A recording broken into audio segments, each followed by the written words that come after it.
Le titre de ce livre, Le christianisme paganisé, il est écrit par le bien-aimé frère Franck Paola. Nous sommes présentement à la 7e partie de ce livre. Nous sommes toujours au chapitre 1 suite. Puisque les instruments musicaux ne sont pas explicitement mentionnés dans le Nouveau Testament, Calvin a éliminé les orgues et les chœurs. Tout le chant était en a cappella. Quelques protestants modernes, comme l'Église du Christ, suivent toujours le non-instrumentalisme rigide de Calvin. Ce qui changea au milieu du 19e siècle, où les églises réformées commencèrent à employer la musique instrumentée et les chœurs. Cependant, les puritains, en parenthèse calvinistes anglais, ont continué dans l'esprit de Calvin, vouant la musique instrumentale et le chant des chœurs à la condamnation. L'aspect le plus préjudiciable de la liturgie de Calvin est probablement qu'il a dirigé la majeure partie du service à partir de son chair. Le christianisme ne s'en est jamais remis. Aujourd'hui, c'est le pasteur qui est le MC et le président du service d'église dimanche matin, tout comme le prêtre est le MC et le président de la messe catholique. Un autre aspect où Calvin a contribué à l'ordre du culte est l'attitude sombre enseignée au rassemblement à adopter quand il entre dans le bâtiment. Cette atmosphère en est une d'un sens profond d'avilissement devant un Dieu souverain et austère. Martin Bucer est également reconnu pour encourager cette attitude. Au début de chaque service, il faisait lire les 10 commandements haut et fort pour créer un sens de vénération. De cette mentalité sont issues quelques pratiques plutôt indignes. La Nouvelle-Angleterre puritaine a été remarquable pour taxer les enfants qui souriaient dans l'église. Ajoutez à ceci la création du ministre de la dîme qui réveillait les membres d'une congrégation du sommet et en poussant avec un lourd bâton, appaumé.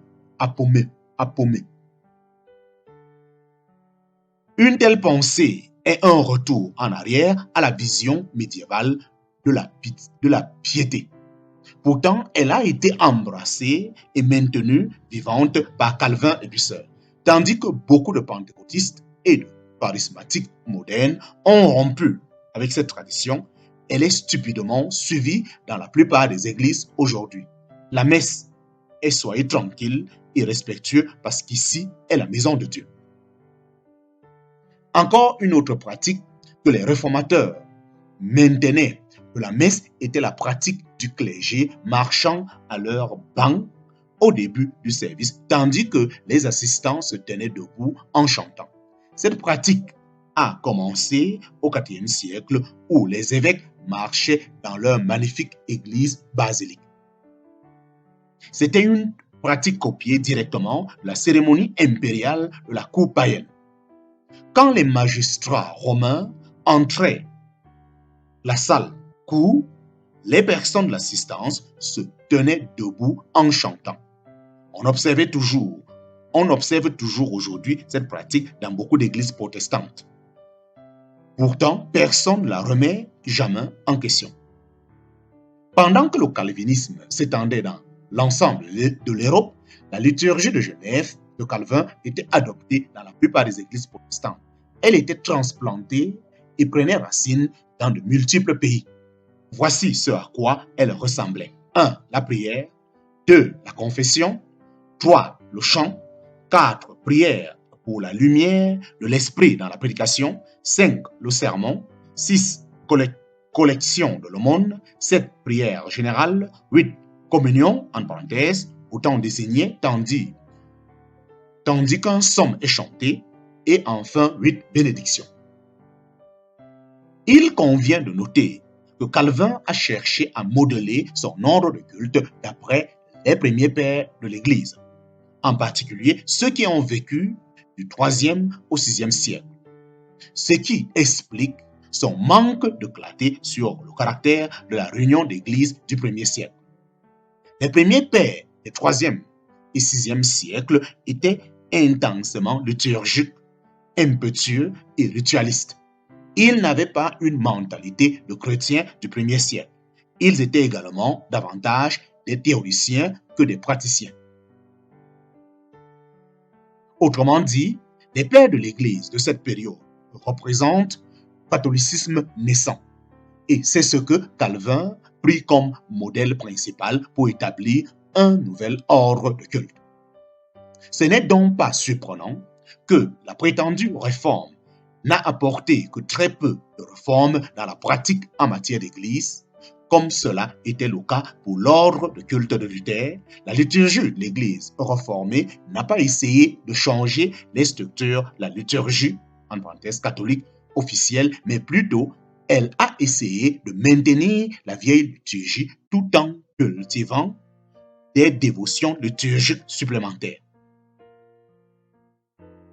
La contribution puritaine. Les puritains étaient des calvinistes d'Angleterre. Ils embrassaient un biblicisme rigoureux et recherchaient une rigoureuse adhésion à l'ordre de culte du Nouveau Testament. Les puritains estimaient que l'ordre de culte Calvin n'était pas assez biblique. En conséquence, quand les pasteurs s'arrogent de tout faire par la parole de Dieu, ils ont écho à des sentiments puritains.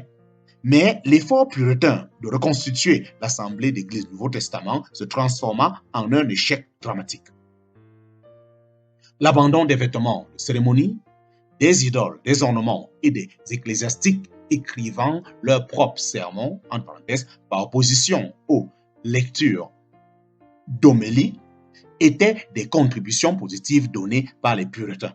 Cependant, en raison de leur emphase sur la prière spontanée, les puritains nous ont également légué la longue prière pastorale qui précède le sermon. Une prière pastorale du dimanche matin au service puritain pouvait facilement durer plus d'une heure. Le sermon atteignait son zénith avec les puritains américains. Ils pensaient que c'était presque surnaturel et ils punissaient les membres d'église qui manquaient le sermon du dimanche matin. Les résidents de la Nouvelle-Angleterre qui n'assistaient pas au culte du dimanche étaient taxés ou tenus à l'écart. La prochaine fois que votre pasteur vous menace par la colère déchaînée de Dieu pour votre absence à l'église, soyez sûr de remercier les puritains. Il vaut la peine de noter que dans quelques églises puritaines, on permettait aux laïcs de parler à la fin du service. Juste après le sermon, le pasteur s'asseyait et répondait aux questions de l'assemblée. On permettait également à des membres de la congrégation de donner des témoignages, mais avec l'arrivée du revivalisme américain, cette pratique s'est fanée pour n'être jamais plus adoptée par le christianisme traditionnel. En somme, la contribution puritaine en matière de liturgie protestante a fait peu pour libérer le peuple de Dieu pour qu'il fonctionne sous l'autorité du Christ, comme les réformes liturgiques qui les ont précédées. L'ordre puritain du culte était fortement prévisible. Il est écrit en détail et uniformément suivi dans chaque église. Ce qui suit est la liturgie puritaine. Comparez-le aux liturgies de Luther et de Calvin et vous noterez que les dispositifs centraux n'ont pas changé. Point numéro 1, appel à l'adoration. Point numéro 2, prière d'ouverture. Point numéro 3, lecture des Écritures. Point numéro 4, chant de psaume. Point numéro 5, prière de pré-sermon. Point numéro 6, le sermon. Point numéro 7, prière d'après-sermon. Point numéro 8, en parenthèse, quand la communion est observée, le ministre exhorte instamment l'assemblée, bénit le pain et la coupe et les passe au peuple. Avec le temps, les puritains ont engendré leur propre ramification de dénomination.